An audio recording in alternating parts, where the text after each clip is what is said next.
बस प्लीज बातें नहीं, फोकस आज करें स्टेशन के ऊपर। Cranial nerve examination practical. कल हमने थ्योरी पढ़ी है, आज हम प्रैक्टिकल करेंगे। लेकिन प्रैक्टिकल परफॉर्मेंस से पहले कुछ स्टेप्स है जो प्रैक्टिकल के साथ जुड़ी होती है, वो पहले करते फिर इसको हम परफॉर्म करेंगे प्रैक्टिकली। देखिए, क्रेनियल नर्व के ऊपर हमने डिटेल डिस्कशन की है कल, ठीक है जी। आज हम उसकी कुछ प्रैक्टिकल पॉइंट्स डिस्कस करेंगे और उसी को हम फॉलो करेंगे, ठीक है। मैं बार बार कह रहा हूँ, जो क्रेनियल नर्व एग्जामिनेशन है दैट इज द की in exam, very very commonly asked, और ये कभी भी मिस नहीं होता, ठीक है। हम आज पढ़ेंगे सबसे पहले हेडिंग दे दे ऑप्टिक नर्व। अगर आपको सर कहता है कि आप मरीज का ऑप्टिक नर्व चेक करें, तो मरीज के साथ मतलब जब आप एग्जामिन करते हैं तो what point you have to be in the back of mind while you are examining optic nerve. Heading दे दे ऑप्टिक नर्व। अब ऑप्टिक नर्व के बारे में थ्योरी कल से हम पढ़ के आए हैं, आज हम इसको प्रैक्टिकली परफॉर्म भी करेंगे, ठीक है जी। लेकिन प्रैक्टिकल नर्व में जो चीज़ें हमने डिस्कस करनी है वो आप लोगों ने यहाँ से पॉइंट आउट करने हैं। सबसे पहले आप मरीज के पास जाते हैं तो आप क्या स्टार्ट करेंगे? इंस्पेक्शन। क्या स्टार्ट करेंगे? इंस्पेक्शन। तो लेकिन इंस्पेक्शन में हम क्या देखेंगे, ये बहुत इंपॉर्टेंट है, ठीक है जी। इंस्पेक्शन में आप लोगों ने जो भी सर को बात बतानी होगी, you people should keep it very very simple. Inspection के अंदर सबसे पहले आप मरीज के पास जाते हैं और ये वर्डिंग और से सुने। मरीज को आप बताते हैं कि आज प्रोफेसर साहब ने मुझे आपकी आंखों का मुआयना करने के लिए कहा है, उम्मीद करता हूँ कि आप ताउन करेंगे, ठीक है। मरीज कहता है कि जी आप शुरू करें। अब मरीज को कहे कि आप सीधा देखें, और इनिशियली जब आप मरीज को देखेंगे उसकी आंख में, तो you are going for inspection. Initially आप मरीज को कहे कि अपनी आंखें बंद करें, क्यों? To see for xanthelasma. क्या चेक करेंगे? ज़ेंथेलस्मा। कि मरीज की जो आई लिड है इसके ऊपर एक्सेस फैट्स की डिपोजिशन नजर आ रही है कि नहीं, तो सबसे पहले लेके ज़ेंथेलस्मा चेक करेंगे। ये पॉइंट आप लोगों ने जरूर याद रखना है। तो ज़ेंथेलस्मा, ठीक है जी, एक तो हम ये चेक करेंगे। नंबर 2, फिर मरीज को बताएंगे कि अपनी आंखें खोलें। जब वो आंखें खोलेगा तो फिर देखेंगे कि उसमें कोई रेडनेस है कि नहीं है, तो लेके रेडनेस ऑफ द आई हम क्या चेक करेंगे? Redness of the eye. Conjunctivitis हो सकता है कि नहीं, तो हम redness of the eye check करेंगे। ये हमारा सेकंड पॉइंट होना चाहिए। अब इधर जो है थर्ड पॉइंट क्या है? अगर आप मरीज को देखते हैं और उस टाइम पे मरीज की जो आंखें हैं वो इनवॉलंटरी मूवमेंट कर रही हैं, तो लेकिन नेस्टेगमस। क्या चेक करेंगे? नेस्टेगमस। You have to rule out that either the patient having involuntary movement of the eyeball or not, that is called of nystagmus। जिन स्टूडेंट को नेस्टेगमस की डेफिनेशन नहीं आती वो ब्रैकेट में जस्ट लिखे involuntary movement of the eyeball. इसको dancing movement of the eyeball भी कहते हैं, that is called of nystagmus. फिर हम ये देखते हैं कि अगर आप मरीज की आंखों में इंस्पेक्ट करते हैं तो आपको ये देखना होता है कि फॉर एग्जांपल उसकी जो लेफ्ट आई है आया वो राइट आई के साथ एक जैसी है कि नहीं, तो लेकिन सिमेट्री ऑफ द आई। हम ये देखते हैं कि both eyes are normal or not, इसको हम क्या कहते हैं? शाबाश, that is called of symmetry of the eye. यहाँ तक सब क्लियर है कि नहीं? फिर हम 5th नंबर पे ये देखते हैं, आपने मरीज को ये कहा है कि आप सीधा देखें। अब वो सीधा देख रहा है, 1 मिनट के बाद मरीज की जो लेफ्ट आई है वो क्लोज हो गई और मरीज कहता है कि मैं चाहते हुए भी उसको ओपन नहीं कर पाता, तो लेकर टो से चेक करेंगे कि मरीज अपनी आंखें 1 मिनट 2 मिनट तक ओपन रख सकता है कि नहीं। मरीज की आंख इनवॉलंटरी बंद तो नहीं होती, तो लेकर टोसिस हम क्या चेक करेंगे? टोसिस चेक करेंगे। अब इसके बाद लास्ट में वेरी वेरी इंपॉर्टेंट, हम एग्जामिनेशन के दौरान जब इंस्पेक्शन करते हैं तो हम प्यूपिल को भी देखते हैं। किस चीज़ को? प्यूपिल को। और जब आप प्यूपिल को देखते हैं, जो लोग हाउस जॉब में हैं, जो लोग मिसाल के तौर पे आगे किसी एज एमओ जॉब करते हैं, तो प्यूपिल में 3 चीज़ें होती है, दैट इज कॉल्ड 3S। इसको हम क्या कहते हैं? 3S। इसको हम 3S टेक्निक कहते हैं। अब जो 3S टेक्निक है उसमें सबसे पहला S, साइज ऑफ द प्यूपिल। क्या चेक करेंगे? Size of the प्यूपिल। हमें ये देखना होता है कि जो प्यूपिल का साइज है वो नॉर्मल है कि नहीं है। अब साइज जो है वो हम इमेजिन करते हैं कि either the pupil is constructed और डायलेटेड, या मायोसिस है या मिड्रियासिस है। फिर नेक्स्ट एस का मतलब होता है दोनों साइड की प्यूपिल एक जैसी है कि नहीं, सिमेट्री ऑफ द प्यूपिल। समझ रहे कि नहीं? ऐसा ना हो कि लेफ्ट साइड की जो प्यूपिल है वो बहुत ज़्यादा डायलेट है, राइट साइड की प्यूपिल डायलेट नहीं है, तो सिमेट्री ऑफ द प्यूपिल हम चेक करेंगे। यहाँ पे लेके दैट इज कॉल्ड सिमेट्री। अब जो सिमेट्री है उसके अंदर फिर आप लोगों ने याद रखना है, सिमेट्री अगर खराब है तो फिर हम नेक्स्ट एस देखेंगे, that is called the shape of the प्यूपिल। कि प्यूपिल की शेप कैसी है? नॉर्मल ह्यूमन आई के अंदर जो प्यूपिल है that should be rounded shape. कभी कभार कुछ डिजीज है जिसमें ओवल शेप होता है, कुछ में सिलेंड्रिकल शेप होता है, और जो ह्यूमन आई का नॉर्मल प्यूपिल है वो राउंड शेप होता है। क्या होता है? Round shape. यहाँ पे लेके शेप ऑफ द प्यूपिल। तो ये आप लोगों को कितने एस हो गए? Answer is 3। इन 3S को हम कहते हैं प्यूपिलरी इंस्पेक्शन। इसको क्या कहते हैं? Pupillary inspection. इसका मतलब यह है आपको कमांड दिया गया है कि ऑप्टिक नर्व को एग्जामिन करें। मरीज के पास आप गए हैं कि आज प्रोफेसर साहब ने मुझे आपकी आंखों का मुआयना करने के लिए कहा है, मैं अपना मुआयना मिसाल के तौर पर शुरू कर रहा हूँ, मैं इसलिए बता रहा हूँ ताकि इसको हम परफॉर्म भी करेंगे बाद में, ठीक है। अब मरीज सामने देख रहे, पहले कहे मरीज को कि अपनी आंखें बंद करे, जब तक मैं ना कहूँ आंखें ना खोले। मरीज आंखें बंद करेगा और आप जस्ट वैसे एक्टिंग करें। आप देखें उधर अगर सर पूछे कि आप आंख क्यों बंद करवा रहे, sir I want to look for xanthelasma, क्या चेक करना चाहता हूँ, ज़िंथेलस्मा।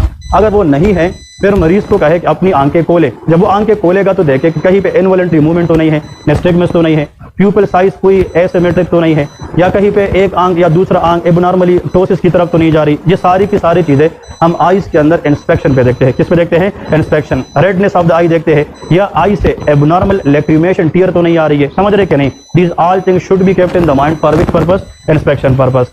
इसके बाद मरीज को बताया जाता है कि अभी मैं कुछ आपको जनाब एक चार्ट लगवाऊंगा, उस चार्ट के जरिए मैं आपकी आंख की नज़र की जो नोयत है वो मालूम करूंगा, समझ रहे कि नहीं। उसके लिए मुझे आपको थोड़ा सा फासले पे खड़ा करना होगा और इधर एक चार्ट में लगाऊंगा जिसमें कुछ नंबर आपको बताऊंगा, वो आपने रिपीट करने हैं। तो लेके जनाब विजुअल इक्विटी, क्या चेक करेंगे? Visual equity. हमने इंस्पेक्शन के बाद, अब ये दूसरा स्टेप है भाई, ये इंस्पेक्शन के बाद दूसरा स्टेप है, तो विजुअल इक्विटी हम चेक करेंगे। ओके, एक दफ़ा सर ने ये पूछा था कि व्हाट इज विजुअल इक्विटी, तो वो भी बता रहा हूँ, अगर किसी ने नोट करना है स्मॉल, एक छोटी सी डेफिनेशन में काम आएगी। The ability of the human eye to see the object clearly regarding size and its shape. किसी ऑब्जेक्ट की साइज और शेप को अगर हम जितना क्लियरिटी के साथ देखते हैं, उस प्रॉपर्टी ऑफ द आई को हम क्या कहते हैं? Visual acuity. मतलब the ability of the human eye to see the object clearly regarding its size and shape, समझ रहे कि नहीं। किसी ऑब्जेक्ट की साइज और शेप को क्लियरली देखना, इसको क्या कहते हैं? Visual equity. अब विजुअल इक्विटी में आप लोग माशाल्लाह, अब हर एक को ये पता होना चाहिए कि हम मरीज को 6 मीटर अपार्ट खड़ा करेंगे। कितना? 6 मीटर। कल वाला याद है कि नहीं? 6 मीटर अपार्ट इसको हम खड़ा करेंगे, या ब्रैकेट में लेके कितने फीट होने चाहिए? वेरी गुड, इधर फोकस करें शाबाश, 20 फीट। मरीज 20 फीट खड़ा हो गया, स्नेलन चार्ट सामने है, ठीक है जी। आप यहाँ पे मरीज को बताएंगे कि एक आंख उसने क्लोज करनी है, ठीक है जी। अगर मरीज ने ग्लासेस पहनी है तो आप उसको कहे कि ग्लासेस उतार दे, ठीक है जी। Remove the glasses if the patient wearing glass, ठीक है जी। फिर आप उसको कहे कि जब वो ऐनक उतारेगा, मरीज 6 मीटर अपार्ट स्नेलन चार्ट पे खड़ा है, आप मरीज को कहे कि अपने बाएं हाथ से बाएं वाला आंख बंद करे और दाएं आंख से बताने की क्या लिखा है, समझ रहे कि नहीं। तो लेके क्लोज वन आई, यहाँ पे आप लोगों को याद रखना है कि हम मरीज को बताते हैं क्लोज वन आई, कि एक आई जो है वो हम क्लोज करेंगे, and read with another I, read with other I. इसका मतलब ये है कि एक आंख से विद अदर आई, और जिस आंख से वो रीड करेगा, मैंने आप लोग कल बताया था, वो यूजुअली किस साइड की होती है? राइट साइड की होती है। कल वाली बात याद है कि नहीं? मरीज को हम स्नेलन चार्ट स्टार्ट करवाएंगे। स्नेलन चार्ट की इंटरप्रिटेशन अभी हम प्रैक्टिकली करेंगे। आज हम चार्ट लगाएंगे, वो प्रैक्टिकली करेंगे कि किस तरह होता है। अब एक साइड की आंख में उसने पढ़ लिया है, फिर आप मरीज को कहे कि आप अपने अभी दाएं हाथ से दाएं वाला आंख बंद करें और बाएं आंख से आप पढ़ना शुरू करें। तो हम एक आई को पहले चेक करेंगे और फिर वाइस वर्सा लेफ्ट आई की तरफ जाएंगे। तो इस तरह का हमारा विजुअल इक्विटी टेस्ट होगा। कौन सा टेस्ट? Visual equity. इसके बाद लिखे नेक्स्ट टेस्ट इशारा चार्ट। कौन सा? इशारा चार्ट। यहाँ पे लिखे द नेक्स्ट वन, आप लोग लिख सकते हैं दैट इज कॉल्ड इशारा चार्ट। अब हम ये चार्ट इस्तेमाल करेंगे जो कल हम डिस्कस कर चुके थे। इशारा चार्ट के अंदर कलर्स होते हैं, ऐसा है कि नहीं, और उन कलर्स के अंदर स्पेसिफिक नंबर्स लिखे होते हैं, 3, 4, 8। हाँ जी, मरीज को बताते हैं कि बताइए क्या लिखा है। फिर बात समझ है। अगर वो मरीज उस कलर के अंदर नंबर को पिक नहीं कर सकता, इट मीन कि वो मरीज कलर ब्लाइंड है। क्या है? कलर ब्लाइंड है। तो अब 2 सवालात बहुत इंपॉर्टेंट है। Number 1, to see the visual acuity the best chart to use is Snellen chart. To see the colour blind the best chart use to Ishihara chart. ठीक है, इशारा चार्ट कलर ब्लाइंड के लिए यूज होता है और जो स्नेलन चार्ट है वो विजुअल इक्विटी के लिए इस्तेमाल होता है। याद रहेगा कि नहीं? अब एग्जाम में आपसे ये सवाल पूछा जाता है कि अगर एक बंदा है वो कलर को रीड नहीं कर सकता कि ये 2 है, 3 है, या 6 लिखा है उसको 3 नजर आ रहे, या 10 लिखा है उसको 1 नजर आ रहे, मेरी बात समझ रहे क्या नहीं? तो लेके काज ऑफ कलर ब्लाइंड, कि कलर ब्लाइंड के कुछ वजूहात होती है। ठीक है जी, तो लेके काज वाई के लिए अगर आपसे सर पूछे कि can you tell me 1 or 2 causes, तो आप लोग लेके सबसे पहले कंजेनिटल कलर ब्लाइंड। कुछ लोग होते हैं जिनको बाई बर्थ कलर क्या होती है? ब्लाइंडनेस होती है। हो सकता है क्या नहीं? तो मतलब बाद लोगों में जेनेटिक प्रॉब्लम की वजह से congenital mean anything by birth, उसको कलर ब्लाइंडनेस होता है। नंबर 2 आप लोग लेके optic neuritis, inflammation of the optic nerve. जब ऑप्टिक नर्व की इन्फ्लेमेशन होती है तो हम फिर कलर को डिफरेंशिएट प्रॉपर नहीं कर सकते, तो आप लोग लिख सकते हैं ऑप्टिक न्यूराइटिस, उसमें भी होता है। और थर्ड में लिखे विटामिन ए डेफिशिएंसी। कौन सी चीज? Vitamin A deficiency. ये अगर लेटर स्टेज पे चली जाए तो ये भी कलर ब्लाइंड करा सकती है। ठीक है जी, विटामिन ए के ऊपर कुछ वाइवा चलता है। Vitamin A is a fat soluble vitamin. ये क्या है? फैट सॉल्युबल विटामिन है जिसकी रिच सोर्स कैरेट है। ये कैरेट के अंदर ज्यादा पाई जाती है। विटामिन ए को हम रेटिनोल भी कहते हैं। क्या कहते हैं? रेटिनोल। जो विटामिन ए है ये हमारे आंख के अंदर जो कंजक्टाइवल लेयर है, what is conjunctiva? It is a mucosal layer which secrete mucus to keep the eye lubricate. ये कंजक्टाइवल म्यूकोसल लेयर की सीक्रेशन को मेंटेन करता है। और जितना कंजक्टाइवल सिक्रीशन अच्छी होगी, हमारी आंखें नम रहेगी, लुब्रिकेट रहेगी, तो ये आई को ड्राई होने से प्रिवेंट करता है। अगर एक पेशेंट है उसको विटामिन ए की क्या आ जाए, डेफिशिएंसी आ जाए, तो सबसे पहले हमारी जो कंजक्टाइवल लेयर है इट बिकम ड्राई, इसको कंजक्टाइवल जीरोसिस कहते हैं। क्या कहते हैं? Conjunctival xerosis, XEROSIS, xerosis, dryness, x के साथ लिखा जाता है। फिर जब कंजक्टाइवा ड्राई हो जाए तो इसके ऊपर छोटे छोटे स्पॉट्स बनना शुरू हो जाते हैं, जिसको बाइटोट स्पॉट्स कहते हैं। क्या कहते हैं? बाइटोट स्पॉट। फिर आगे ये कोर्निया को अफेक्ट करता है, केराटोमलेशिया, और आखिर में नाइट ब्लाइंडनेस होती है। क्या होती है? Night blindness. और जब नाइट ब्लाइंडनेस होती है, बंदे को रात के वक्त कलर में फिर डिफरेंशिएशन नजर नहीं आती। ठीक है जी। तो विटामिन ए के बारे में 2-3 चीजें याद रखें। कौन सी वायरल इन्फेक्शन है जिसमें vitamin A is a prophylactic medicine use होता है? वो मीजल्स है। क्या है? मीजल्स। ये मीजल्स के अंदर प्रोफाइलैक्टिकली हम देते हैं और it wonderfully work in the measles treatment. ठीक है जी। वो कौन सा ट्यूमर है या ल्यूकीमिया है जिसकी ट्रीटमेंट में हम विटामिन ए देते हैं? एक्यूट प्रोमाइलोसिटिक ल्यूकीमिया, इसको हम APL कहते हैं, acute promyelocytic leukaemia. It is a type of AML, acute myeloid leukaemia. ठीक है जी। चलिए जी, अब ये आप लोगों को जो 3 चीजें बताए हैं, ये हमने पेशेंट की विजुअल इक्विटी और फिर इशारा चार्ट के जरिए हमने कलर ब्लाइंडनेस चेक किया है। 4th नंबर लिखे लाइट रिफ्लेक्स चेक करेंगे। क्या चेक करेंगे? Light reflex. तो लाइट रिफ्लेक्स जो है आप लोग लिख सकते हैं लाइट रिफ्लेक्स। इस लाइट रिफ्लेक्स के जरिए हम स्पेशली जो आई के अंदर पार्ट को टारगेट करेंगे, दैट इज ऑफ प्यूपिल। किसको टारगेट करेंगे? प्यूपिल को टारगेट करेंगे। मतलब हम क्या करेंगे, टार्च जो है ना वो ऑन करेंगे, और वो कैसे आपने चेक करना है अभी प्रैक्टिकल हम करेंगे। वो टार्च के जरिए हम आंख में जनाब जब लाइट थ्रो करते हैं तो नॉर्मली प्यूपिल बिकम कॉन्स्ट्रैक्ट। क्या होता है? कॉन्स्ट्रैक्ट होता है। फिर हम दूसरे आंख में चेक करेंगे कि प्यूपिलरी कंस्ट्रक्शन हो रही है कि नहीं हो रही। ठीक है जी। अब गौर से सुने, ये जो प्यूपिल का कंस्ट्रक्शन है ना, ये ऑप्टिक नर्व नहीं कराती, ये अकुलो मोटर नर्व कराती है। कौन कराती है? अकुलो। लेकिन लाइट को परसीव करके ब्रेन तक पहुंचाना ये ऑप्टिक नर्व का काम है। तो प्यूपिलरी रिफ्लेक्स के अंदर जो एफेरेंट है वो ऑप्टिक नर्व है, जो इफेरेंट है वो अकुलो मोटर नर्व है। ठीक है जी। तो लाइट रिफ्लेक्स हम ऑप्टिक और अकुलो मोटर दोनों में कर सकते हैं। ठीक है जी। एक होता है ना स्विंगिंग लाइट रिफ्लेक्स, एक क्या होता है? Swinging light reflex. ये भी एग्जाम में आता है, स्विंगिंग लाइट रिफ्लेक्स। इसके बाद थोड़ा सा बात बताता हूँ कि इसका मतलब क्या है। अभी मैं परफॉर्म करूंगा, that will be very very easy to understand. और से सुने, अगर इंडिविजुअल है वहां पे मरीज बैठा है और वो सीधा देख रहा है, तो आप उस मरीज को लाइट डायरेक्ट इधर से नहीं फेंक सकते। आप लाइट साइड से लेके आएंगे और इस आंख की तरफ, और उस मरीज को कहेंगे कि अपनी एक हाथ को इस नाक पे रखे ताकि इसकी रेज इसमें ना जाए। मेरी बात समझ रहे कि नहीं? तो हम एक आई को प्रोटेक्ट करेंगे और एक आई को हम देखेंगे। यहाँ पे हम डायरेक्ट लाइट रिफ्लेक्स चेक कर रहे हैं और यहाँ पे इनडायरेक्ट इफेक्ट भी आ सकता है। समझ रहे कि नहीं? इसको कंसेंशुअल लाइट रिफ्लेक्स कहते हैं। लेकिन वो फिर थोड़ी सी लंबी कहानी है, इतना ज़्यादा डिटेल में नहीं जाएगा। लेकिन सवाल ये है, अगर आप इधर से साइड से आके लाइट को थ्रो करेंगे वो तो नॉर्मल है, जो भी हम परफॉर्म करेंगे। एक टेस्ट ऐसा होता है जिसमें हम लाइट सामने से थ्रो करते हैं। इस आंख में थ्रो किया तो प्यूपिल क्या होना चाहिए? कंस्ट्रक्ट। फिर एट द सेम टाइम एक दूसरे साइड को भी करते हैं, इधर से इधर, इधर से इधर। इसको स्विंगिंग लाइट रिफ्लेक्स कहते हैं। क्या कहते हैं? स्विंगिंग। मतलब एक तो हम इधर से लेके आते हैं इधर तक, फिर दूसरे साइड से फिर इधर से आते हैं इधर तक। इसमें डायरेक्ट यहाँ से यहाँ और यहाँ से फिर यहाँ, इसको कहते हैं स्विंगिंग लाइट रिफ्लेक्स। एक कंडीशन है उसको कहते हैं रैप्ट, RAPD। ये कंडीशन होता है रिलेटिव एफरेंट प्यूपिलरी डिफेक्ट। इसका मतलब क्या है? Relative afferent pupillary defect, RAPD इसको कहते हैं। इस कंडीशन में थोड़ा सा आप लोगों को मैं वाइवा क्वेश्चन बता रहा हूँ, और से सुने। सर सिर्फ ये पूछेगा कि स्विंगिंग लाइट रिफ्लेक्स में अगर RAPD का मरीज है तो उसकी प्यूपिल रिस्पांस क्या होगी? आप कहेंगे ना कि अगर मिसाल के तौर पे रिलेटिव एफरेंट प्यूपिलरी मीन कि जो एफरेंट फाइबर है ना जो ब्रेन की तरफ जा रहे हैं उसमें डिफेक्ट है। अब इसमें ये होता है, अब मिसाल के तौर पे मुझे राइट साइड की ये RAPD है। कौन सी साइड की? राइट साइड की। गौर से सुने, अब अगर आप लाइट थ्रो करेंगे ना मेरी लेफ्ट आई में तो वो तो क्या होगी? कंस्ट्रक्ट होगी। अब राइट को भी उस तरह कंस्ट्रक्ट होना चाहिए जब तक हम लाइट को रिमूव ना करें, ऐसा है कि नहीं? अगर आप लेफ्ट के बाद डायरेक्ट लाइट को राइट पे मारेंगे ना और उसमें RAPD हो तो initially for a while 2 to 3 second के लिए माइल्ड क्या होगी? कंस्ट्रक्ट। लेकिन इट बिकम अगेन डायलेट, वो फुली क्या हो जाएगी? डायलेट। जो इंसान सोचता है कि यार लाइट मारने के बाद how the pupil is dilate, it's mean there is some defect. उसके अंदर क्या है? डिफेक्ट। तो when you throw the light in the affected eye, so instead of meiosis if the pupil become dilated then it is called RAPD। इसको क्या कहते हैं? RAPD। आप लोगों को इस तरह इतना याद रखना है, swinging light reflex is done to rule out RAPD। ये हम किसके लिए करते हैं? RAPD के लिए। इसके बाद नेक्स्ट है अकोमोडेशन रिफ्लेक्स। अभी तक हम 4 चीजें पढ़ चुके हैं। अकोमोडेशन, आप लोग भी कहेंगे कल तो यार ये नर्व बहुत आसान थी, ठीक है ना, आज मुश्किल बन गई। हाँ, अकोमोडेशन रिफ्लेक्स कैसे चेक करते हैं? इसमें 2 चीजें आप लोग नीचे लिखे, शाबाश, बोर्ड पे इतना जगह है नहीं, नीचे लिखे it is done to check.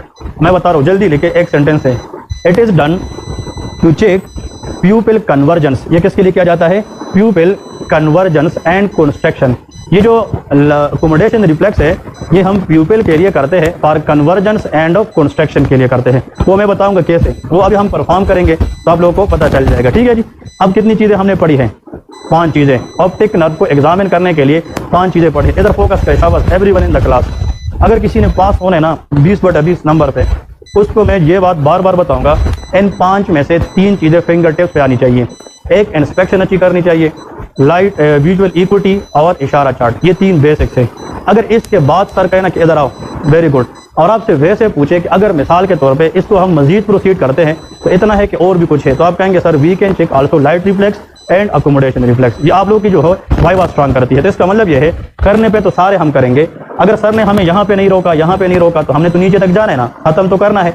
But usually sir आपको यहाँ पे या यहाँ पे रोकता है। ठीक है जी। लेकिन ऑप्टिक नर्व को देखने के लिए ये 5 चीजें हम चेक करते हैं। ठीक है जी। ये तो हमारा हुआ ऑप्टिक नर्व। अभी हम इसके बाद परफॉर्म करेंगे कि ऑप्टिक नर्व कैसे ठीक की जाती है। इसके बाद हेडिंग दे दे CN 3, 4 एंड 6। अब oculomotor, trochlear and abducens nerve. हाँ ओके, ये it is done to check pupil convergence and constriction. ठीक है, कन्वर्जेंस एंड कंस्ट्रक्शन। चलिए जी, अब लिखे CN 3 जाओ जल्दी, ताकि हम फिर प्रैक्टिकल इसके अंदर करें। तो CN 3, 4 एंड 6। CN 3 नेम क्या है? अकुलोमोटर। 4th is trochlear. बात नहीं ना यार, बात नहीं। और फिर 6 है। ठीक है जी। ये 3 चीज़ें अभी हम डिस्कस करेंगे कि इसमें हमने क्या चीज़ें चेक करनी है। सबसे पहले कि इंस्पेक्शन, हम क्या करेंगे? इंस्पेक्शन। किसी भी मुआयने के अंदर सबसे पहला पार्ट क्या है? वो इंस्पेक्शन है। सब लोग लिखे इन तीनों के अंदर हम करेंगे, दैट इज कॉल्ड इंस्पेक्शन। चलिए जी, anyone in the class can tell me what you will look for in the inspection? शाबाश। ये भी आंखों का मुआयना है, तो उसमें भी निस्टेगमस है, ज़ेंटेलस्मा है। आप लोग लेके same as for optic nerve. जो चीज़ आप लोग ऑप्टिक नर्व में देखते हैं सेम इंस्पेक्शन इन तीनों के लिए भी है। मेरी बात समझे कि नहीं? क्योंकि आंखों का मुआयना वो भी है, ये भी है। तो हम पहले उससे आंख बंद करवाएंगे, वी विल लुक फॉर ज़ेंटेलस्मा। फिर आंख ओपन कराएंगे, निस्टेगमस, सिमेट्री, पिपुलरी साइज, पिपुलरी सिमेट्री, पिपुलरी शेप। ठीक है जी। ये सारी चीज़ें उसमें भी है और इसमें भी है। इसके बाद देखिए नेक्स्ट बहुत इंपॉर्टेंट चीज़, that is very important, H pattern करेंगे। क्या करेंगे? H pattern. H pattern movement करेंगे, और ये जनाब इस तीनों नर्व के अंदर मेन इंपॉर्टेंट चीज़ है। एज पैटर्न अभी जब हम परफॉर्म करेंगे तो मैं उस टाइम पे बताऊंगा कि हम इस टाइम पे कौन सी मसल चेक कर रहे हैं, किस आंख की चेक कर रहे हैं। ये वाइवा क्वेश्चन आने चाहिए। वो हम तब करेंगे जब हम इधर किसी को अभी बैठाएंगे थोड़ी देर बाद, और मैं उसका आंख में मूवमेंट चेक करूंगा ना, तो आप लोग को देखेगा, आप लोग इसको फील करेंगे कि हम किस आंख की कौन सी मसल को चेक कर रहे हैं। ठीक है जी। वो everything we will discuss, because ये वाला जो नर्व है ये सुपीरियर ओब्लिक मसल को इनर्वेट करती है और ये लेटरल रेक्टस मसल को इनर्वेट। ऐसा है कि नहीं? इनके अलावा रिमेनिंग जितने भी हैं वो CN 3 है। ठीक है जी। हमने कल CN 3 में पढ़ा था कि कॉन्स्ट्रक्टर प्यूपिलाई मसल, इसको भी इनर्वेट करती है। इसका मतलब कंस्ट्रक्शन ऑफ द प्यूपिल किसका काम है? थर्ड नर्व का है। तो थर्ड इसमें है कि नहीं? तो नीचे लेके लाइट रिफ्लेक्स भी चेक करेंगे कि प्यूपिल कंस्ट्रक्ट होता है कि नहीं होता। ठीक है जी। तो मैंने आप लोग को पहले देखिए, पहला इंस्पेक्शन स्टेप है, फिर एच पैटर्न है, और आखिर में प्यूपिलरी लाइट रिफ्लेक्स है। प्यूपिलरी लाइट रिफ्लेक्स है। ठीक है जी। Pupillary light reflex. यार इस स्टेशन के अंदर आप लोग को मैं बता रहा हूँ ना, पास वो बंदा होता है जो एच पैटर्न करे और इसमें 90% वाइवा चलता है, क्योंकि एच पैटर्न तो 1 मिनट में खत्म हो जाता है, 2 मिनट 3 मिनट वाइवा होता है। वाइवा क्या है? Can you tell me which muscle innervate by 4th nerve, which muscle 6th nerve, कौन से muscle 3rd nerve. 3rd nerve injury हो जाए तो टोसिस है, प्यूपिल डायलेशन है और कन्वर्ट डाइवर्जेंट स्वेंड है। कल मैंने बताया था ना, वो थ्योरी आप लोगों ने याद रखनी है। इसके अंदर मैंने वाइवा इसलिए लिखा है कि this is the very very smallest station. ये है बहुत इंपॉर्टेंट, इसमें टाइम लगता है बहुत ज़्यादा कम, लेकिन आप लोगों ने इसके अंदर वाइवा याद रखना है। ठीक है जी। ये वाइवा जो है ये इसके लिए बहुत बहुत इंपॉर्टेंट है। ठीक है। इसके बाद ये तो हो गया खत्म, बस इसके 3 स्टेप्स है, इंस्पेक्शन, एच पैटर्न और प्यूपिलरी लाइट रिफ्लेक्स। अब लेके ट्राइजेमिनल नर्व, जो 5th नंबर नर्व है, उसको डिस्कस करते हैं कि जब वो हम चेक करते हैं तो what we will look for. Number 1, सबसे पहले यहाँ पे लेके ट्राइजेमिनल नर्व। ये जो ट्राइजेमिनल नर्व है that is one of the mix nerve. ये क्या है? मिक्स नर्व है, जिसके कितनी ब्रांचेस है? 3 ब्रांचेस है। ठीक है जी। Ophthalmic, maxillary and mandibular. ठीक है जी। ऐसा है कि नहीं? ये 3 ब्रांचेस है, लेकिन ये अगर हम देखते हैं that is a mix nerve. ये क्या है? मिक्स नर्व है। अब इसमें जब हम पेशेंट के पास जाते हैं, आज मुझे प्रोफेसर साहब ने आपके मुआयने के लिए कहा गया है, जिसके दौरान मैं आपके मतलब चेहरे को टच करूंगा, क्योंकि इसमें हम सेंसेशन मालूम करेंगे। क्या मालूम करेंगे? सेंसेशन। और कुछ मजीद टेस्ट वगैरह कराऊंगा, लेकिन कोशिश ये होगी कि आपको किसी किस्म की तकलीफ हो ना हो। उम्मीद करता हूँ कि आप मेरे साथ भरपूर तावन करेंगे। आपने इम्पैक्ट अच्छा डालना है, जिसका स्टार्ट अच्छा होगा ना, फिर एग्जामिनर इतना तंग नहीं करता। तो आपने देखे इंट्रोड्यूस किया, अस्सलाम वालेकुम, मेरा नाम डॉक्टर अली है, उस टीम का हिस्सा हूँ जो आपका मुआयना कर रही है। आज प्रोफेसर साहब ने मुझे आपके चेहरे का मुआयना करने के लिए कहा गया है, जिसमें मैं आपके चेहरे को टच करूंगा, साथ साथ कुछ और टेस्ट वगैरह कराऊंगा और कोशिश करूंगा कि आपको मुआयने के दौरान किसी किस्म की तकलीफ महसूस हो ना हो। उम्मीद करता हूँ कि आप भरपूर तावन करेंगे। वो कहेगा जी डॉक्टर साहब। अब जी डॉक्टर साहब के बाद आप कहेंगे आप सीधा देखें और मेरी तरफ देखें, आपने सीधा देखना है। तो सबसे पहले के इंस्पेक्शन क्या करेंगे, इंस्पेक्शन। ये चीज़ इतना बार बार लिखे कि हर मुआयने के दौरान हमारा जो पहला स्टेप है वो क्या होना चाहिए, इंस्पेक्शन होना चाहिए। तो आप लोग यहाँ पे लिखे कि हम सबसे पहले कहेंगे दैट इज कॉल्ड इंस्पेक्शन।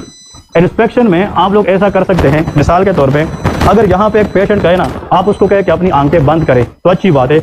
आंखें बंद करने के लिए नहीं बोलेंगे तो डजंट मैटर, क्योंकि आप फेस को टारगेट कर रहे हैं, आई को नहीं कर रहे।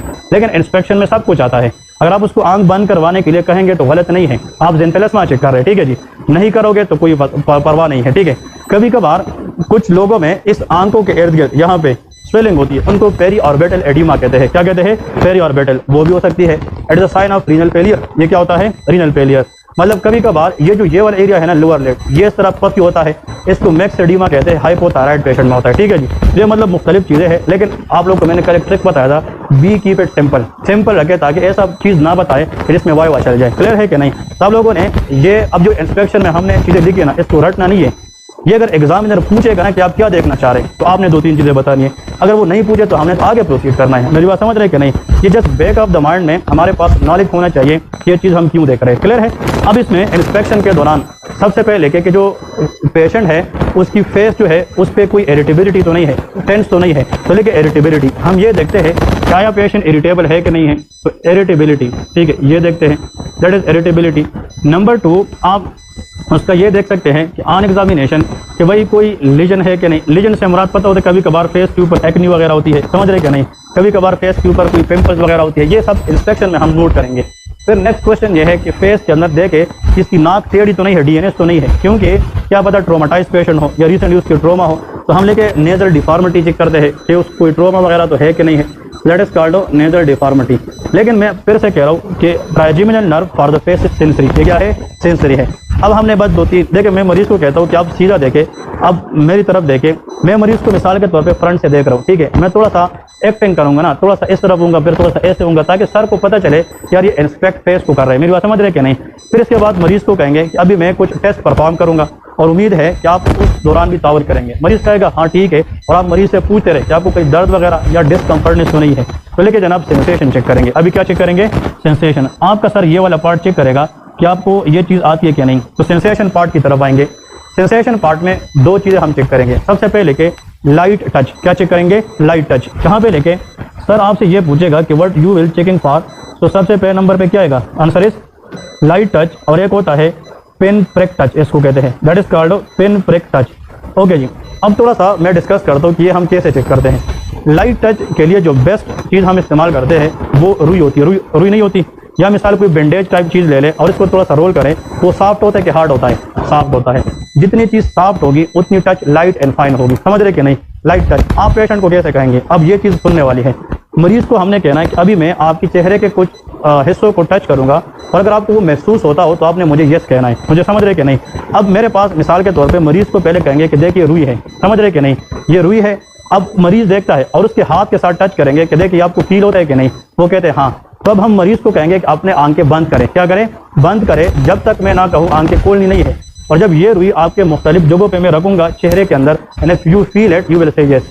हम पहली रुई को इधर टच करेंगे फोरहेड पे, फिर इधर टच करेंगे, that we are checking ophthalmic division. कौन सा डिवीजन, ऑप्थेल्मिक डिवीजन, क्योंकि ट्राइजेमिनल नर्व कितने डिवीजन है, 3 है। तो फोरहेड पे रुई रखना, that we are checking the light touch for the ophthalmic division of trigeminal nerve. फिर इसके बाद आएंगे यहाँ पे चीक में लेफ्ट साइड पे रखेंगे, फिर राइट साइड पे रखेंगे, that is look for maxillary division. कौन सा, मैक्सिलरी डिवीजन। और फिर नीचे आएंगे यहाँ पे, ये मैंडिबुलर डिवीजन है। तो how many spots we will check, 6, 1 2 3 4 5 and 6 area, ठीक है जी।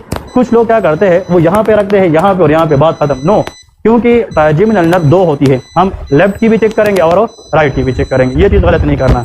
मरीज को फिर क्या कहे, अपनी आंखें खोले। आपने कौन सा टच चेक किया है, लाइट टच, ठीक है जी। अगर मरीज को उसने समझाया होगा कि वो यहाँ पे कहते हैं यस यस, और यहाँ पे कहते हैं यस, और इधर कहते हैं नो, समझ रहे कि नहीं, और इधर फिर यस यस है, मेरी बात समझ रहे कि नहीं। उसने एक जगह पे नो कही है, तो आप कहेंगे कि sir I examine my patient regarding trigeminal nerve, during my sensory part when I touch the maxillary area of the right part of the trigeminal nerve.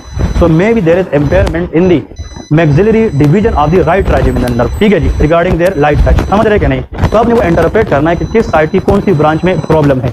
मरीज तो ठीक होगा, लेकिन उसको समझाया शायद ऐसा होगा कि आप यहाँ पे नो बताने। मेरी बात समझ रहे कि नहीं? कि मुझे स्टूडेंट तो बताया कि चेक क्या कर रहे हैं, तो अगर यहाँ पे दोनों साइड नो है और यहाँ पे ये से यहाँ पे ये से, तो फिर आप बताने कि bilateral ophthalmic division of both trigeminal nerve impaired है। समझ रहे कि नहीं? बट ये बताने रिगार्डिंग लाइट टच। कौन सा? Light touch. ये बात समझ गए कि नहीं? नेक्स्ट देखें, पिन प्रेक कैसे करते हैं, ये भी आसान है।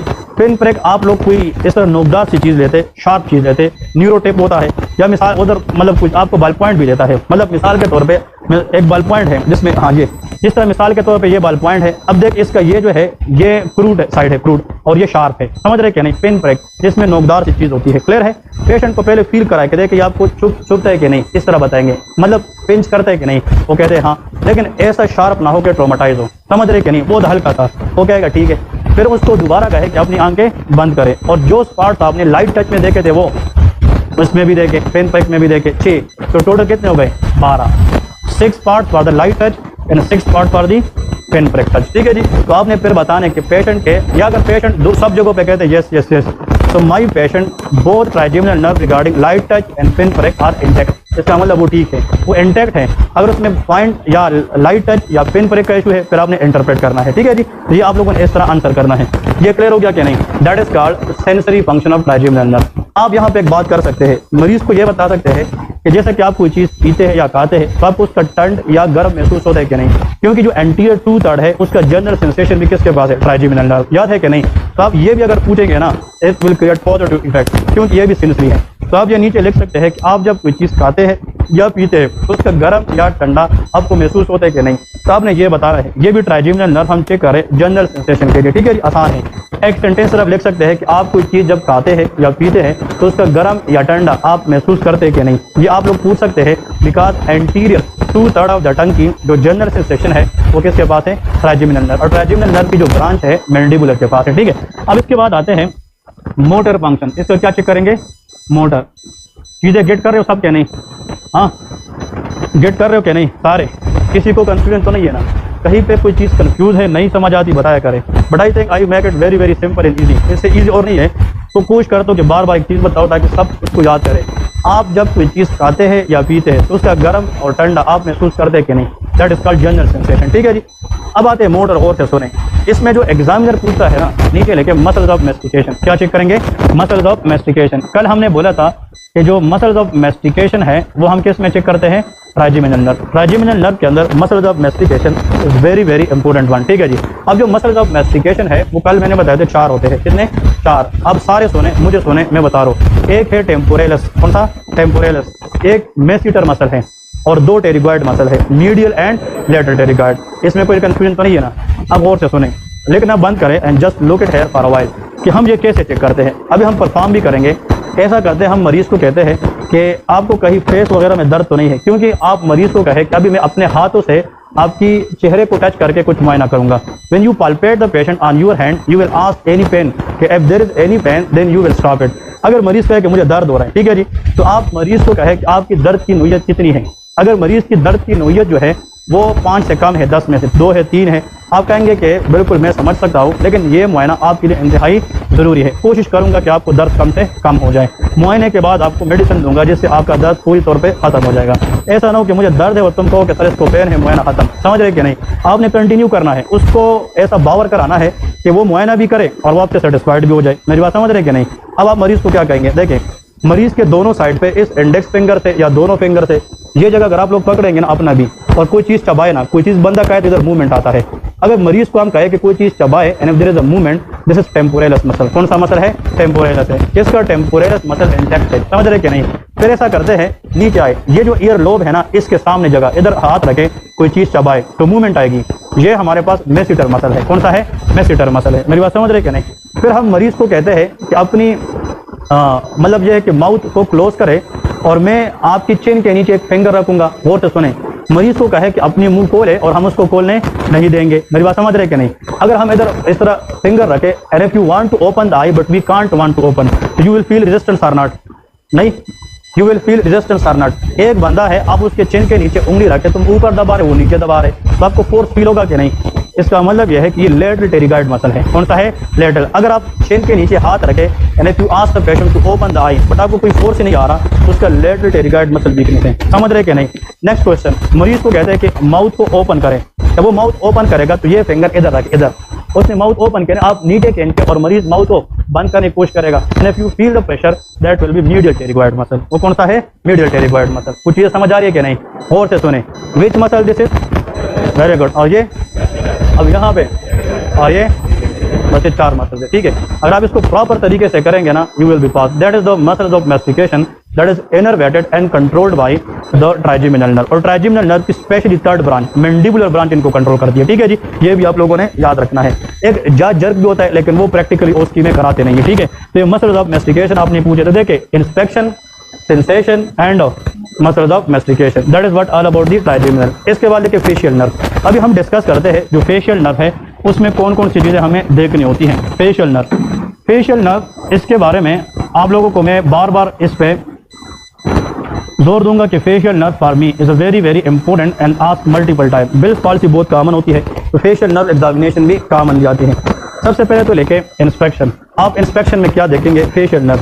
आप लोगों को तो इतना पता है कि फेशियल नर्व का काम फेशियल मसल की एक्सप्रेशन को कंट्रोल करना है, ये सबको पता है ना?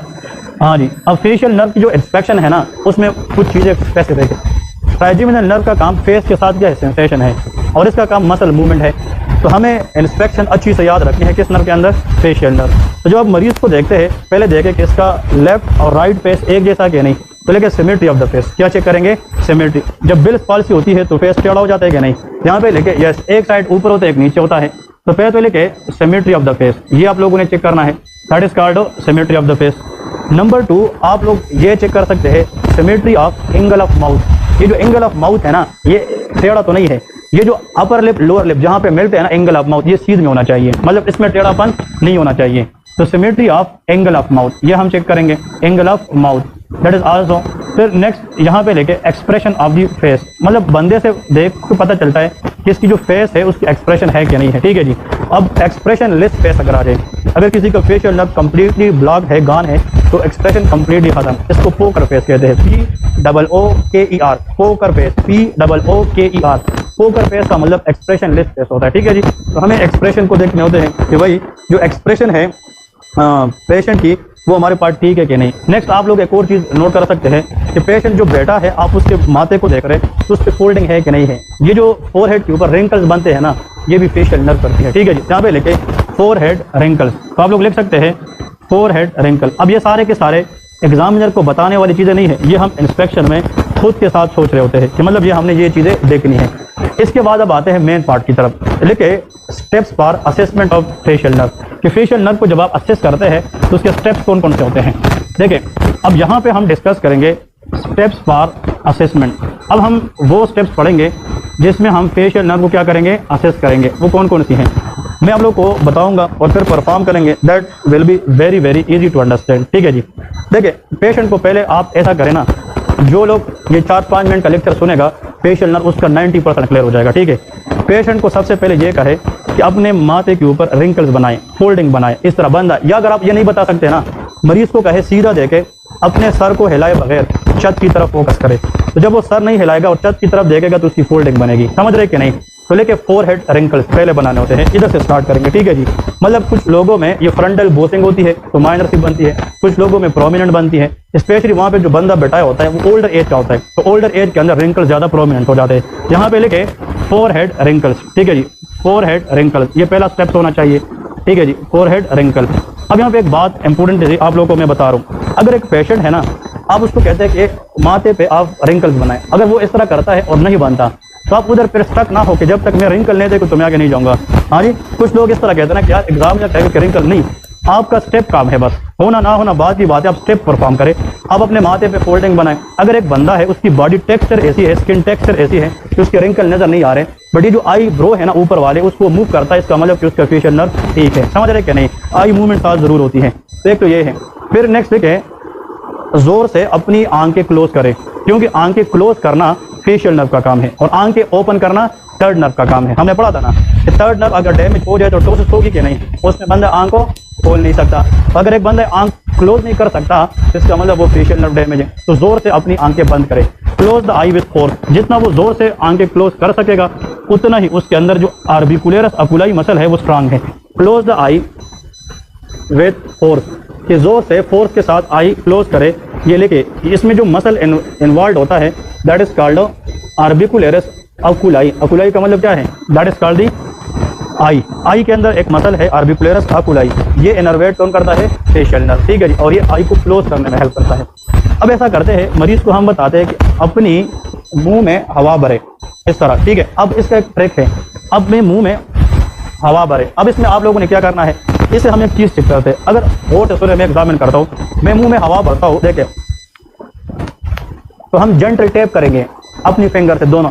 अगर जिस साइड पे टेप करने से उस साइड से एंगल ऑफ माउथ से हवा निकली ना, तो फिर उस साइड की फेशियल नर्व वीक है, वो उस एयर को कंटेन या होल्ड नहीं कर पाती। तो इसमें लिखे ब्लोन आउट द चीक, कि अपनी चीक को ब्लोन आउट करे। मेरी बात समझ रहे हैं क्या नहीं? ब्लोन आउट द चीक, कि अपने जनाब मुंह में, हम उर्दू में कहेंगे कि अपने मुंह में हवा भरे। अगर मिसाल के तौर पे अच्छा स्टूडेंट कौन होते हैं पता है? वो से सुने, हर सारे स्टूडेंट एक जैसे नहीं होते, कुछ लोगों को आता भी है, उधर कंफ्यूज हो जाते हैं। आपने अच्छा अगर नंबर लेना है तो मरीज को कहे दे कि अब मैं आपको जैसे करके दिखाऊंगा आपने उस तरह करना है। आप मरीज को कहे कि आपने ऐसे करना है, आप उनको करके दिखाएंगे तो फिर मरीज भी करेगा, फिर भी आप 20/20 पे पास होंगे। अगर आपको वर्डिंग नहीं आती ना सेंटेंस उस टाइम पे कि मुंह में हवा भरे, ठीक है ना, इस तरह की चीज नहीं आती, तो जो चीज आप करवाना चाहते हैं पहले मरीज को बताए किस तरह करे, तो फिर मरीज करेगा, ठीक है जी। तो स्टक नहीं होना, मतलब ऐसा नहीं कि मुझे सेंटेंस नहीं आई तो मैं हार गया, ऐसा नहीं होता। आप ऐसा ना करे, और जब तक मैं ना कहूँ तो आपने इसी तरह रखना है, क्योंकि ऐसा ना हो कि वो ऐसे करे जैसे आप टच करे, वो मतलब मुंह से खुद बहुत जो है ना वो एयर डिस्चार्ज करे, तो फिर फायदा नहीं। आप उसको जेंटल टेप करके चेक करें कि इसके जो एंगल ऑफ माउथ है ना, यहाँ से ईयर लीकेज हो रही है कि नहीं हो रही। अगर नहीं हो रही, उसकी एंगल ऑफ माउथ स्ट्रांग है तो उसका फेशियल नर्व भी स्ट्रांग है। तो लेके ब्लोन आउट द चीक, इसमें हम थर्ड नंबर चेक करते हैं, ब्लोन आउट चीक। स्टेप समझ रहे क्या नहीं? Blown out the cheek, very very important one, ठीक है जी। इसके बाद नेक्स्ट हम बताते हैं पेशेंट को क्या चीज़, पेशेंट को बताते हैं कि अपनी लिप्स को आप क्लोज करें और टीथ दिखाए। जब वो टीथ दिखाता है तो वो स्माइल करता है। इसका मतलब ये है कि smiling is the function of facial nerve.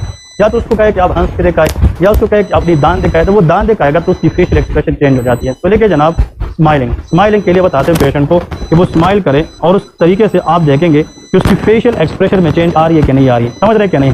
देखिए मैं स्टेप बाय स्टेप अगर जाऊँगा ना, गौर से सुने। फोरहेड से स्टार्ट किया, आईज पे आ गए, चीक्स पे आ जाए और टीथ पे आ गए। तो this is called quadruple point. Quadruple mean चार चीजें हैं जो हम फेशियल नर्व के अंदर देखते हैं, ठीक है जी। ये चार चीजें स्टेप बाय स्टेप जाएंगे तो इंशाल्लाह it will be very very easy to perform, ठीक है। ये तो हमने इसकी फेशियल एक्सप्रेशन वगैरह के लिए चेक की है, बट फेशियल नर्व सेंसरी भी है। क्या है? सेंसरी। तो लेके सेंसरी पार्ट, सेंसेशन। अभी हम डिस्कस करते हैं इसकी जो सेंसेशन है या जो सेंसरी पार्ट है उसको हम डिस्कस करते हैं कैसे। कल मैंने बताया था, अगर मैं इस तरह सवाल करता हूँ तो ठीक है कि गलत है, गौर से सुने।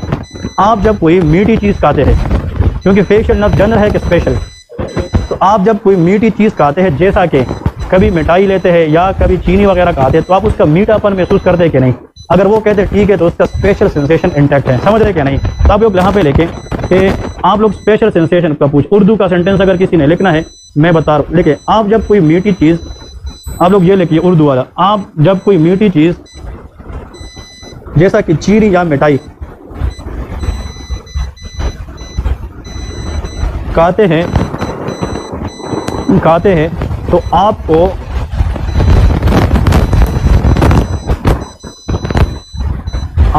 उसका मीठापन महसूस होता है कि नहीं? आप समझ गए क्या नहीं? ये जनाब क्या है? ये स्पेशल सेंसेशन है, ठीक है। जो यूके के एग्जाम्स होते हैं ना, या जो बड़े बड़े एग्जाम, स्टैंडर्ड एग्जाम्स होते हैं ना, वहाँ पे वो आपको चीनी का डब्बा भी देते हैं और वो आपको एक साइड कोई अचार का डब्बा भी देते हैं। ये होता है इस तरह। आप दोनों चीज़ें पेशेंट को कहे कि अपनी आंखें बंद करें, आंखें बंद करके आप अचार भी टेस्ट करवाएं और चीनी भी। उसमें डिफरेंस बताया गया मिसाल के तौर पे कि एक स्वीट है, ठीक है, और एक बेटर टेस्ट है। तो टेस्ट जो है चाहे बेटर है चाहे स्वीट है, चीनी इज नॉट लाजमी, ये जरूरी नहीं है कि सिर्फ चीनी हो। आप कोई तुरंत चीज़ भी उसको मतलब बता सकते हैं, टेस्ट है ना, तो ये भी कौन सा सेंसेशन है? Facial sensation. आप सर को ये भी बताएंगे कि अगर फेशियल नर्व एग्जामिनेशन मिल गई ना और आपने 20 में से 5 नंबर से लेने हैं, तो आप क्या कहें? सर मैं अपने एग्जामिनेशन को कंप्लीट करने के लिए, सर मुझे इसके लिए कुछ चीज़ें चाहिए, जैसा कि कोई चीनी वगैरह। तो सर को पता होगा यार ये तो पढ़ क्या है, उसको तो पता है कि मैंने स्पेशल सेंसेशन करनी है, तो वो आपको कहेगा बस आपका ये हो गया, नेक्स्ट करें। फिर आपने फेशियल एक्सप्रेशन चेक करने हैं। अब समझ रहे कि नहीं? तो कहने का मतलब कुछ एग्जामिनर अभी तक पाकिस्तान में चीनी अवेलेबल नहीं होती, मतलब कहीं पर भी जाए तो मतलब ये चीज़, लेकिन स्टैंडर्ड एग्जाम होती है, ठीक है जी। ओके, ये तो क्लियर हो गया ना। अगर मैं ये सवाल करता हूँ कि आपको कभी ये महसूस हुआ है कि कोई बंदा बात करे और आप पे बोझ होता है, या छोटी सी चीज़ मतलब छोटी सी बात आप पे जो है ना तेज लग जाए। स्टेपीडियस मसल मैंने आप लोगों को बताया था, जो स्टेपीडियस मसल है ना ईयर के अंदर, ये भी फेशियल नर्व के कंट्रोल में है। तो आप लोग लिखे आस्किंग फॉर स्टेपीडियस, आप लोग उर्दू वाले लिखे, जब आप कोई बात सुनते हैं मतलब या आप कोई बात सुनते तो आप पे बोझ तो नहीं होती, ये आप लोगों ने इस तरह पूछना है। आस्क फॉर स्टेपीडियस किसके लिए पूछेंगे? Stapedius muscle. तो हम स्टेपीडियस मसल के लिए पूछते हैं कि उस पर छोटी सी बात या लो साउंड जो वॉइस है वो हाई फ्रीक्वेंसी साउंड या इस तरह हाई लाउड साउंड तो नहीं उस पर महसूस होती या बोझ होती, तो क्या होता है? स्टेपीडियस। आपने इतना किया ना तो फिर आप कहेंगे कि आपके तावन का बहुत शुक्रिया, मैं अपना मुआयना मुकम्मल कर चुका हूँ। ठीक है जी। अब मिसाल के तौर पे आते हैं, today I examine my patient name Ali age 28 by profession student residence of Islamabad. ठीक है जी।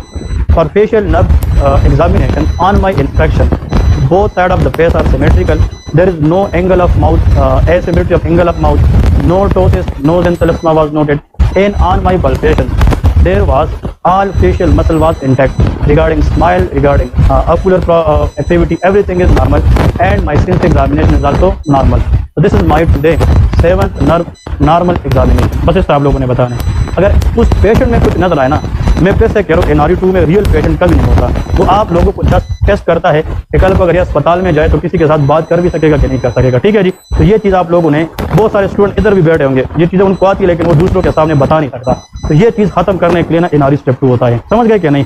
तो ये पॉइंट आप लोगों ने आखिर में उनको बताना है कि आपने पेशेंट में क्या देखा, पेशेंट की बायोडाटा क्या है और आपको आखिर में लगा क्या है। ठीक है जी। इसके बाद लेके vestibulocochlear nerve, very important 8 number. वैसे अगर आप कल वाले नोट्स देखें ना, उसमें ये नर्व नहीं है इंपॉर्टेंट में, कि है कि नहीं है? मैंने ये नर्व इंपॉर्टेंट नहीं लिखा है, लेकिन पता ये हम इधर क्यों करते हैं कि ये ENT में भी आता है। कहाँ पे? ENT, उसका अपना स्टेशन होता है ना, तो ENT के अंदर कभी कभार इसका सवाल मैंडेटरी आता है, तो इसलिए हम कवर करेंगे तो उधर भी काम करेगा। ठीक है जी। वेस्टिबुलोकोक्लियर दो चीज़ों से मिलकर बना है, vestibular part and cochlear part. जो कोक्लियर पार्ट है वो हेयरिंग में काम करती है, जो वेस्टिबुलर पार्ट है वो बैलेंस में काम करती है। ठीक है जी। ऐसा करते हैं हम मरीज को कहते हैं कि आज मुझे प्रोफेसर साहब ने आपके कानों का मुआयना करने के लिए कहा गया है। इसमें हम कान चेक करते हैं ना कि उसको आवाज़ सुनाई देता है कि नहीं। आप क्या करेंगे? गौर से सुने। अगर इंडिविजुअल है ना, इधर देखें, आप इसके नज़दीक जाते हैं, अगर आपने इस कान का मुआयना करना है तो at the same time you should close another year. इस तरह एक आंख बंद कर देना तो एक से देखते हैं, तो हम एक कान को बंद करते हैं, एक से सुनते हैं। समझ रहे क्या नहीं? पेशेंट के पास, उस इंडिविजुअल के पास नज़दीक जाए और विस्पर करे 89, 82, छोटा सा एक लफ्ज़ बोले कि वो आपको सुन सकता है कि नहीं, मतलब कोई नंबर भी हो, कोई वर्डिंग भी हो, समझ रहे कि नहीं? 99, 88, वो पेशेंट आपको अगर रिपीट करके बताएगा तो उसका हियरिंग इंटैक्ट है। समझ रहे कि नहीं? आइडियल वैसे 10 to 15 सेंटीमीटर का फासला होना चाहिए। समझ रहे कि नहीं?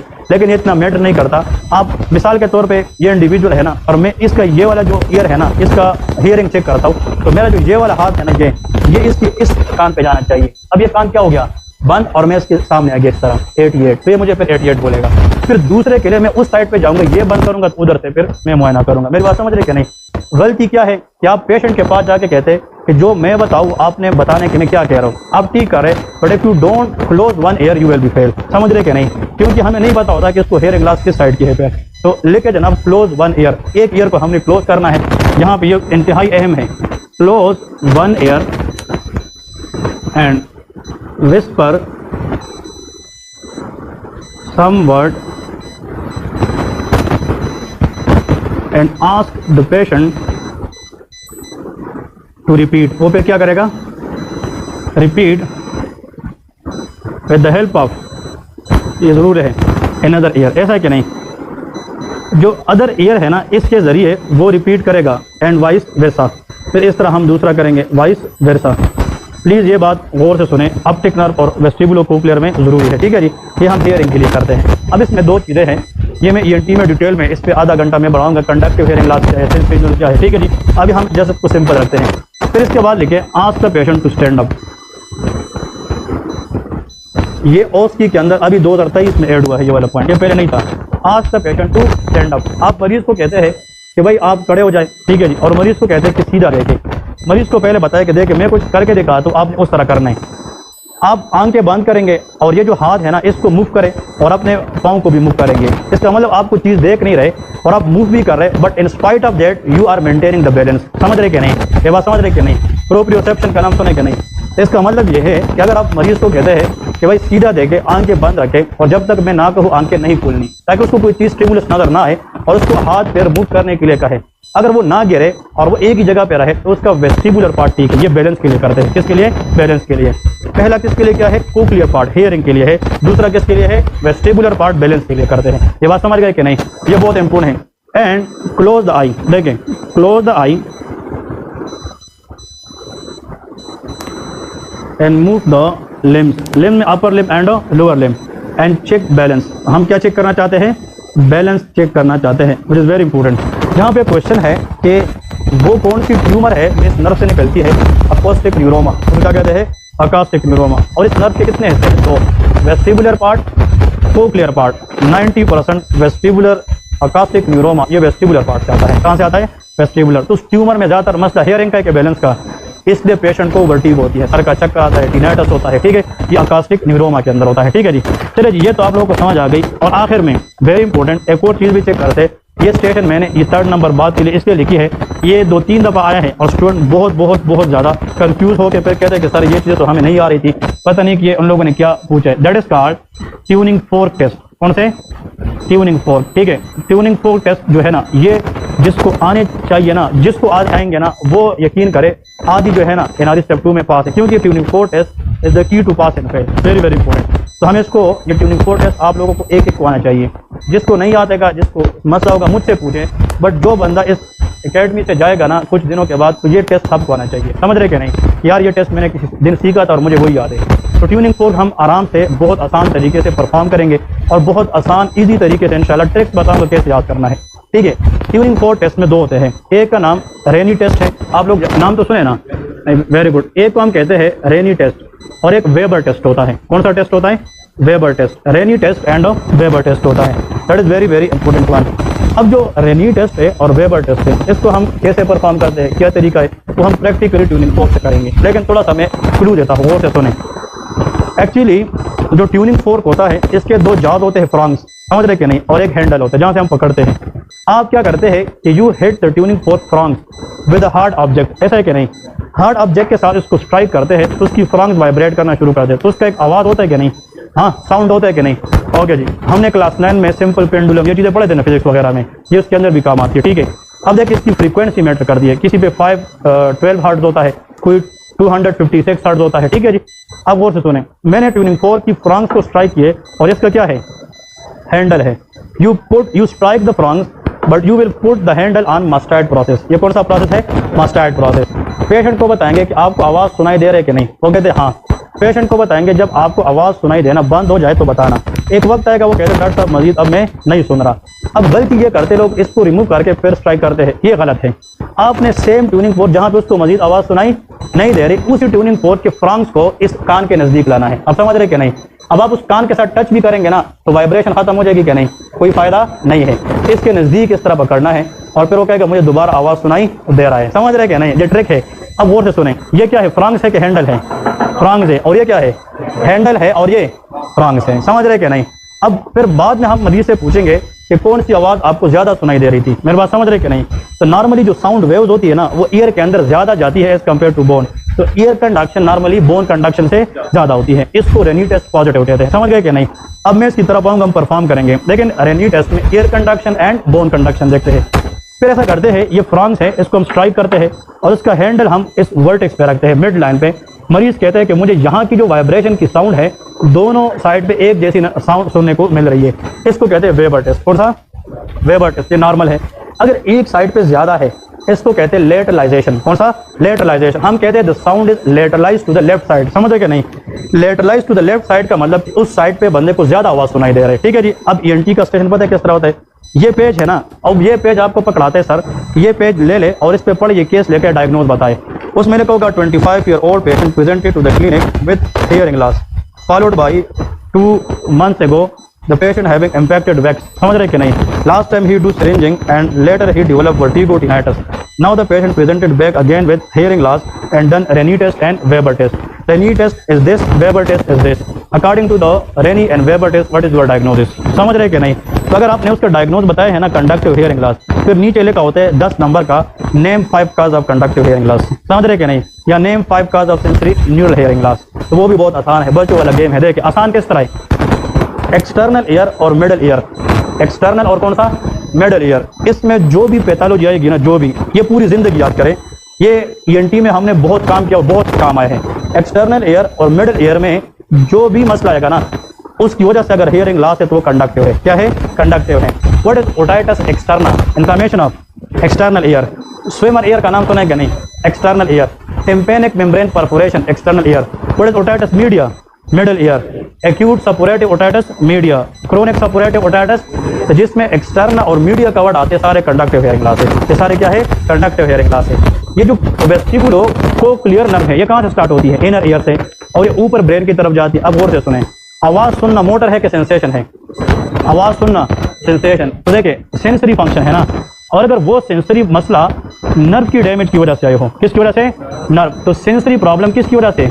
जिसकी वजह से बंदा आवाज़ नहीं सुनता, हियरिंग लॉस, तो उसको सेंसरी न्यूरल हियरिंग लॉस कहते हैं। तो इसका मतलब यह है कि जो मसला नर्व के साथ हो, इनर ईयर के अंदर हो, तो सेंसरी न्यूरल हियरिंग लॉस कहलाती है। तो any pathology that target external ear and middle, आप लोगों के पास उसके नोट्स होंगे, मैं आप लोग ईएनटी तकरीबन 20 दिन पढ़ाई थी। समझ रहे कि नहीं?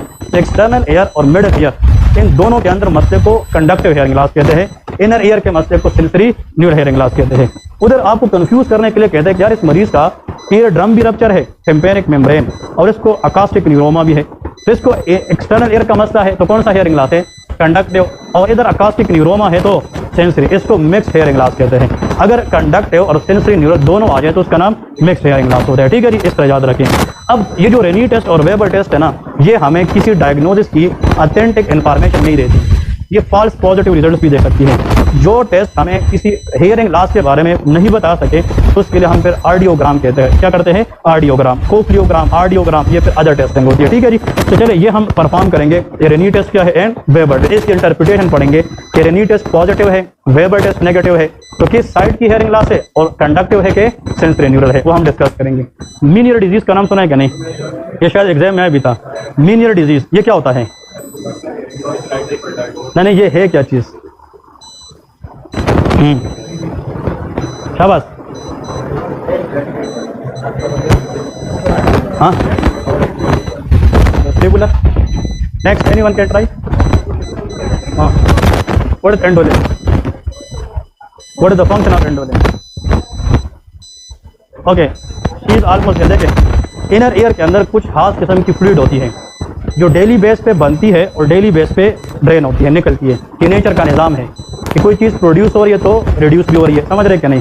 ब्रेन में सीएसएफ है क्या? नहीं। इसी तरह कान के अंदर यहाँ पे एक्वस ह्यूमर है। क्या है? एक्वस ह्यूमर है, विट्रस ह्यूमर है। ठीक है जी। यहाँ पे एंडोलिम्फ है। एंडोलिम्फ जो होता है ये इनर ईयर की टेक्सचर को मेंटेन करता है। इसके फंक्शन है बैलेंस में भी है, ईयरिंग में भी है। इसके अंदर हेयर सेल्स होते हैं। ठीक है। इनर ईयर का अपरेटस बहुत मुश्किल है, कम्प्लेक्स है। तो इनर ईयर में एक फ्लूइड है, इसका नाम क्या है? एंडोलिम्फ। वो बनता भी है, ड्रेन भी होता है। कभी कभार या तो उसके बनने का अमल ज़्यादा हो जाए या उसका ड्रेनेज क्या हो जाए। तो what will happen to endolymph in the inner ear? Increase. A condition characterized by excess retention of endolymph in the inner ear is called Meniere disease। उसको क्या कहते हैं? Meniere disease उसको कहते हैं। कितना आसान है, ये सारे एनआरई स्टेप 1 की चीज़ें। ठीक है, इसको कहते हैं Meniere disease। और आप लोग को पता है जो Meniere disease है उसमें कौन सी चीज़ की लेवल ज़्यादा होती है? हाँ, तो ये भी सीखे। कंडीशन का नाम बना, हाइड्रो का मतलब क्या है? फ्लूइड है कि नहीं, वाटर। इसको कहते हैं एंडोलिम्फेटिक हाइड्रॉप्स। इसका दूसरा नाम है Meniere disease का। Endolymphatic hydrops is another name of Meniere disease। Meniere disease में इनर ईयर के अंदर फ्लूइड हम ज़्यादा होंगे कि कम?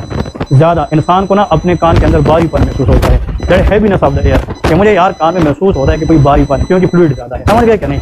तो ये इंपॉर्टेंट चीज़ें हैं जो आप लोगों ने यहाँ से सीखनी है, which is very very important one. Anyone can tell me what is loop diuretics? Furosemide का नाम सुना है? इसका मैकेनिज्म ऑफ एक्शन कौन बताएगा? What is the mechanism of action of loop diuretics? Sodium. बस, चले एक आपने बता दिया। नेक्स्ट, हाँ, excellent, that is the answer. Sodium potassium 2 chloride in the thick ascending loop of Henle। ऐसा है कि नहीं? Anyone in the whole class can tell me कि इस जैसा को ट्रांसपोर्ट और बॉडी में कहाँ पे है? ये ईयर में होता है। इसलिए लूप डाययूरेटिक इज ऑटोटॉक्सिक। ये क्या होती है? ऑटोटॉक्सिक। लोग कहते हैं यार ये तो काम किडनी पे करते हैं, तो ईयर को डैमेज क्यों करते हैं? ईयर में भी सेम ट्रांसपोर्ट है जो किडनी के अंदर है। तो सोडियम पोटाशियम 2 क्लोराइड ये इधर भी ब्लॉक करके ऑटो टॉक्सिसिटी, और लूज डायवर्टी की वजह से अगर हियरिंग लॉस हो जाए वो सेंसरी न्यूरल लॉस होती है। क्या होती है? Sensory neural. चले जी, अब आते हैं, ये तो वेस्टिबुलो कोक्लियर नर्व है। 9th और 10th नर्व नॉट इंपोर्टेंट, क्योंकि वो उसकी काम इतना ज्यादा है, ब्लड प्रेशर रेगुलेट। उसके 2-3 पॉइंट मैं आप लोगों को बताऊंगा, उसका एक पेज नोट है कि 9th 10th नर्व मिसाल के तौर पे पूरी जिंदगी उठाकर देखे कोई नहीं आए हैं, अगर आ भी जाए तो उसमें क्या पूछेंगे वो भी बताऊंगा। बट आखिर लेके एसेसरी नर्व, लास्ट वन जो हमने कल इंपोर्टेंट में किया था, that is called accessory. Accessory nerve कौन से नंबर पे है? That is the very good 11। ये तो सबको पता है कि मोटर नर्व है, स्टर्नोक्लीडोमास्टाइड मसल और ट्रेपीजियस मसल, ऐसा है कि नहीं? That is called trapezius muscle. Sternocleidomastoid और ट्रेपीजियस मसल, इन दोनों को इनर्वेट करना, that is the function of accessory nerve. ठीक है जी, ये अब सब पता है कि 11th नर्व है, मोटर है, समझ गए कि नहीं? ओरिजिन के लिहाज से थोड़ा सा इसके बारे में सिक्यूज भी आता है। अगर आपको सर कहना कि इसकी थोड़ी सी स्पेशलिटी क्या है, देखें, अगर ये मिड ब्रेन है तो ये क्या है?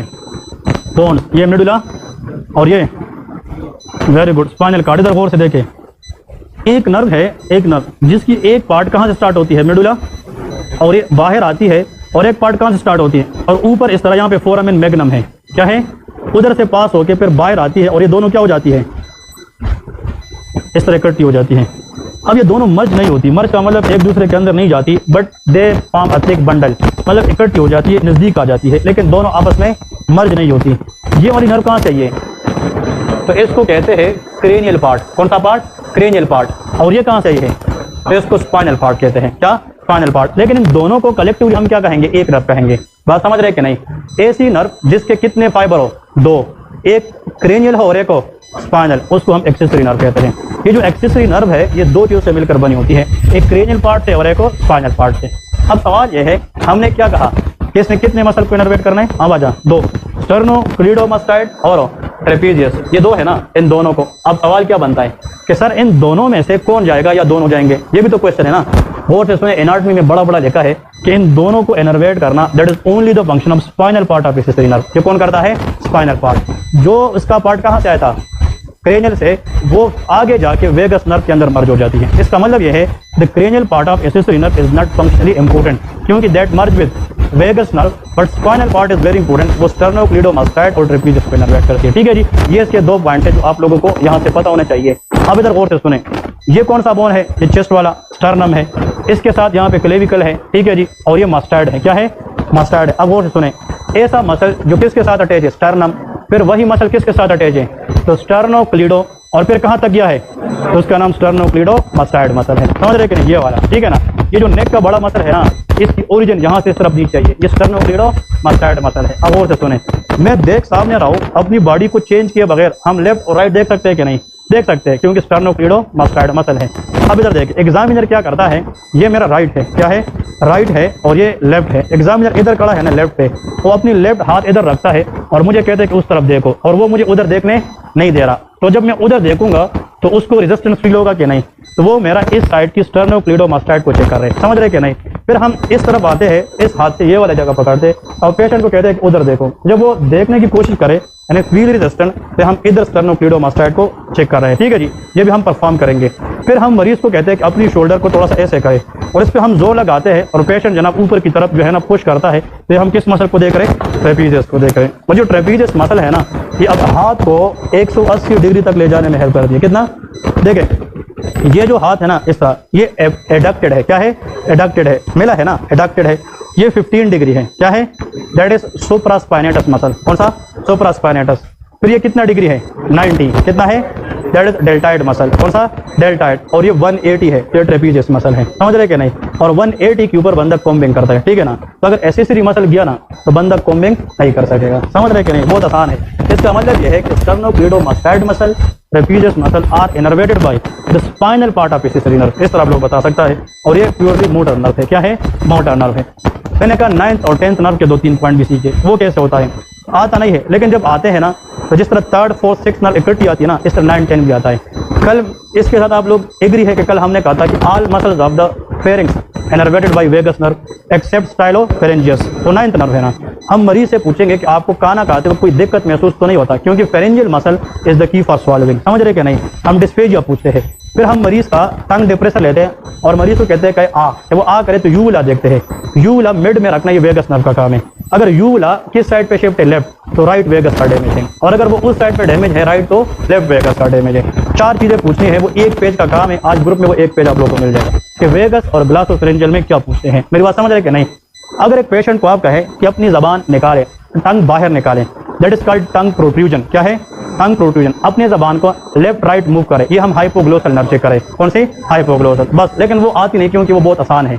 एग्जाम में आएगा ना, क्लियर कट बताऊंगा, और इनमें से आउट आएगा नहीं, आप लोग बताएंगे। Optic nerve, third, fourth, six nerve और फेशियल नर्व, बस ये, ठीक है। जिसमें ये 3 सही तो आप ठीक नहीं, असल में 4-5 नर्व है, लेकिन 3 इकट्ठी है, क्लियर है। और एसेसरी नर्व, ये भी करके गया आप लोग पास हो जाएंगे, ठीक है। अभी 10 मिनट ब्रेक करें, फिर हमारा प्रैक्टिकल वाला पार्ट करते हैं, ठीक है। कुछ ये सीखे कि नहीं, वेरी इंपॉर्टेंट। इसमें बहुत सारी चीजें ऐसी थी जो आप लोगों ने प्रैक्टिकली फेस करनी है। अभी हम प्रैक्टिकल करेंगे, आप लोगों को और भी आसान हो जाएगा, ठीक है जी। हाँ, कोई क्वेश्चन? ओके जी, चलो ब्रेक करें 10 मिनट, शाबाश, फ्रेश हो जाए, पानी शानी पिए, फिर नेक्स्ट लेक्चर लेते हैं। ये स्पादों में चला जाता है, लेकिन फ्रोजन शोल्डर जो है ना, वो डिपेंड करता है वो ड्यूरेशन कितनी है, लेकिन फ्रोजन शोल्डर के साथ और मसल भी स्टार्ट होता है, सिर्फ